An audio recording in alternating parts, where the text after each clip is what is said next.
Immortal warrior of mysterious world in Hindi episode 4 प्रतिलिपि पे AD Haridas channel पे उपलब्ध। आखिर वो क्या था? क्या मैं मोक्ष को प्राप्त कर गया? आखिर वो रोशनी क्या थी?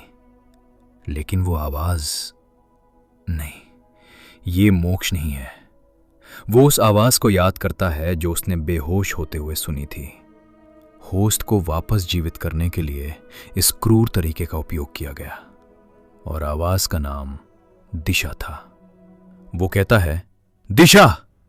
वो जैसे ही ये कहता है, उसकी आंखों के सामने एक सफेद रंग की विंडो खुलती है। उसे ये देखकर लगभग अपनी अधूरी नींद से जागता है। वो चौंक गया और किसी सताए गए भूत की तरह लग रहा था। जैसे ही उसने अपनी आंखें खोली, वो हैरान रह गया। वो अभी अस्पताल में था। उसने सोचा तो था कि वो जिंदा है, लेकिन ये देखकर उसे अपनी आंखों पर भरोसा नहीं हुआ। आखिर ऐसा कैसे संभव है? उसके पास में एक नर्स खड़ी थी जो उसे देखते हुए किसी से फोन पर कुछ कह रही थी।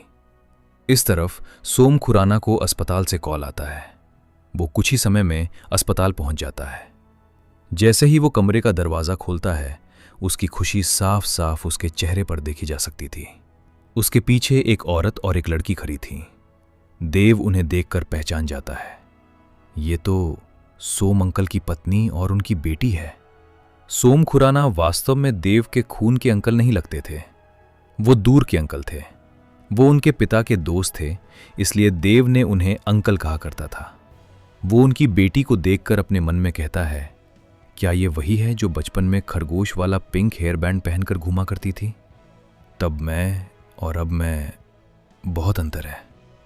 ये अभी 17 साल की ही होगी, लेकिन किसी नॉर्मल इंसान से ज्यादा मैच्योर और खूबसूरत लगती है।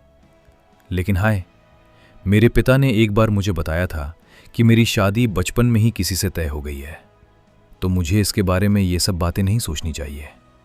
सिमरन खुराना, जो कि मध्यम और लंबी ऊंचाई वाली ब्लू पैंट और रेड कुर्ते में लंबे घने बालों के साथ, थोड़े पतले होंठ और मध्यम आंखों वाली लंबी नाक के साथ सफेद और गुलाबी रंग के रूप वाली, देखने में पूरी सुंदर लग रही थी। खैर, सोम खुराना देव के पास आता है और उसके हाथों को पकड़ते हुए सोम खुराना कहता है, देव, तुम जिंदा हो और ठीक हो। मुझे तो यकीन ही नहीं हो रहा। सोम खुराना कहता है, मुझे तो लगा था कि उन राक्षसों के हमले से तुम नहीं बच सकते, लेकिन जब मैंने तुम्हें जिस हालत में देखा, ये आश्चर्य की बात है कि तुम बिल्कुल ठीक लग रहे हो। देव कहता है, मुझे ठीक ठीक बताइए, मेरे साथ क्या हुआ था जब मैं बेहोश हो गया था? सोम खुराना देव को देखते हुए उसे उस रात की घटना बताने लगता है। सोम खुराना कहता है, जब उस राक्षस ने तुम्हें बाहर से नीचे फेंक दिया था, तब मैं भी मिले जुले से एक पर्दे को लपेटकर नीचे की ओर कूद गया था। भगवान ने साथ दिया और मैं थोड़ी सी चोट से एक पेड़ से टकराकर बच गया। लेकिन जब मैं नीचे उतरा तो एक अजीब घटना मुझे देखने को मिली। मैंने खुद से लगभग 1 से 1.5 किलोमीटर की दूरी पर एक भयानक दृश्य देखा, जिसमें एक कड़क बिजली आसमान से बहुत ही भयानक गर्जना के साथ एक टीले पर गिरी। उस बिजली का इतना दबाव था कि मैं अपने आप को संभाल नहीं सका और वहीं गिरकर बेहोश हो गया। जब दोपहर को मेरी आंख खुली तो मैं उसे देखने गया कि वो बिजली कहाँ गिरी थी। मैंने सोचा कि तुम्हारे गिरने का स्थान भी उधर ही है जिस तरफ उस राक्षस ने तुम्हें फेंका था। मैंने देखा था कि वो राक्षस, जिसके हाथ और पैर लोहे के थे, उसने तुम्हें बाहर से इसी दिशा में फेंका था जिधर वो बिजली गिरी।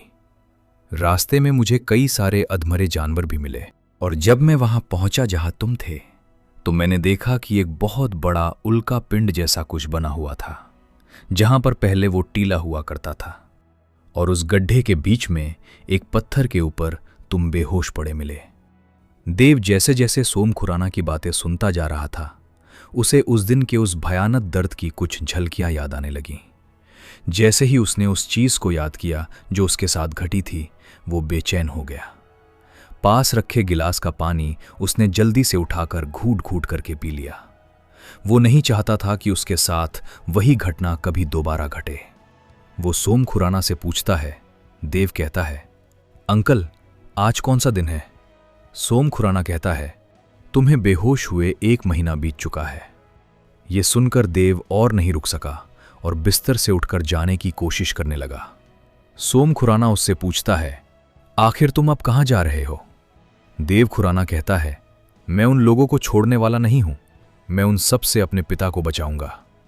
सोम खुराना कहता है, रुको, क्या तुम उन सब से इस तरीके से लड़ पाओगे?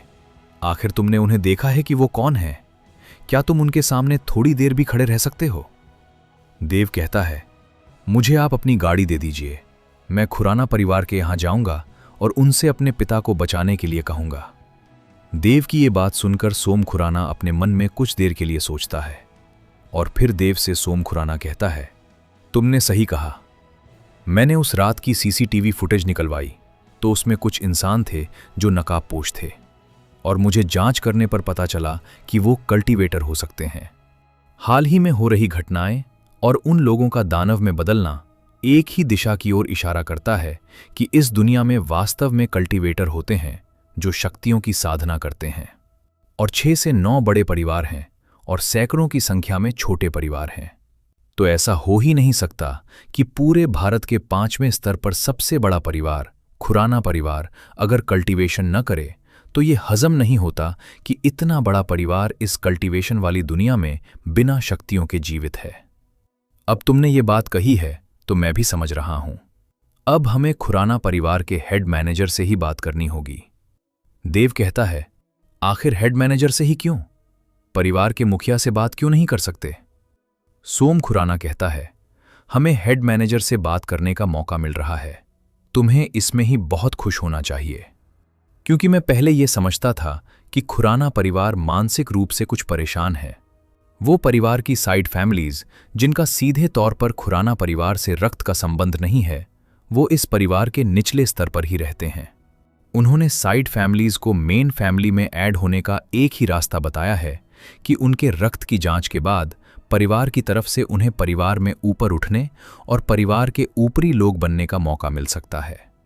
लेकिन मैं पहले इन सभी बातों को मजाक में लेता था, लेकिन अब मुझे समझ आ रहा है, शायद खुराना परिवार किसी पौराणिक, प्रबुद्ध, मोक्ष प्राप्त व्यक्ति या शक्तिशाली जीव की रक्तरेखा को अपने साथ आगे बढ़ा रहा है। देव ये सुनकर थोड़ा हैरान होता है। देव कहता है, क्या सच में हम किसी दैवीय पुरुष के वंशज हैं? सोम खुराना कहता है, हमें परिवार के ऊपरी लोगों से मिलने का अधिकार इसलिए नहीं है क्योंकि हमारा खून शायद उस स्तर का नहीं है जिस स्तर का उन्हें चाहिए। हमारे पूर्वजों ने शायद किसी आउटसाइडर से शादी कर ली थी, इसी कारण उनके बच्चों को साइड फैमिली में रखा गया जो मेन फैमिली से नीचे रैंक पर होते हैं। देव थोड़ी देर तक सोचता है, फिर कहता है, अगर ऐसी बात है तो उन्हें परिवार के मैनेजर ही से मिलना चाहिए। सोम खुराना कहता है, तो फिर ठीक है, तुम पहले ठीक हो जाओ, हम कल शाम को वहां जाएंगे। सोम खुराना ये कहकर देव को अस्पताल से डिस्चार्ज करवाकर अपने घर ले जाता है। देव अपने कपड़ों के जेब से अपना मोबाइल निकालता है। वो देखता है कि मोबाइल का स्क्रीन टूट चुका है। वो कहता है, सोम अंकल जरा रुकिए। वहां गाड़ी रुकवाकर वो कहता है, आप लोग चले जाइए, मैं आपके ही घर पर आज थोड़ी देर में आ जाऊंगा। सोम खुराना कहता है, ठीक है, अपना ख्याल रखना। ये कहकर वो आगे बढ़ जाता है। देव जब मोबाइल शॉप की ओर जाता है तो वो एक गली के अंदर जल्दी से घुसता है और इधर उधर देखकर जल्दी से एक आवाज देता है। देव कहता है, दिशा। ये आवाज सुनते ही एक सिस्टम पैनल उसकी आंखों के सामने आ जाता है। वो अपने मन में सोच रहा होता है कि क्या कोई और लोग भी इसे देख सकते हैं। सिस्टम की एआई उसके मन के विचार को पढ़कर कहती है, नहीं, आप निश्चिंत रहिए, कोई भी ऐसा व्यक्ति जिसके पास सिस्टम नहीं है वो आपके पैनल को कभी नहीं देख सकता। वो रिलैक्स हो जाता है। वो सिस्टम के पैनल को अपनी आंखों के सामने देखता है तो उसमें उसे अपनी जानकारी दिखती है। नाम देव खुराना, आयु 18 वर्ष, शारीरिक रैंक अभी नॉर्मल ह्यूमन, कल्टीवेशन की सबसे निम्न श्रेणी। देव कहता है, क्या ये मेरा इंट्रोडक्शन है? इसमें कहा गया है कि मैं नॉर्मल ह्यूमन हूं, तो क्या इस दुनिया में रहने वाले ज्यादातर लोग इस सिस्टम के हिसाब से बहुत ही कमजोर हैं? तो फिर इसके अनुसार उच्च श्रेणी क्या होती है, और क्या इसके ऊपर भी कोई श्रेणी है? सिस्टम से आवाज आती है जो कि एआई ही है। आप जैसे जैसे अपनी शक्ति को बढ़ाते जाएंगे आपको स्वयं ही पता चल जाएगा।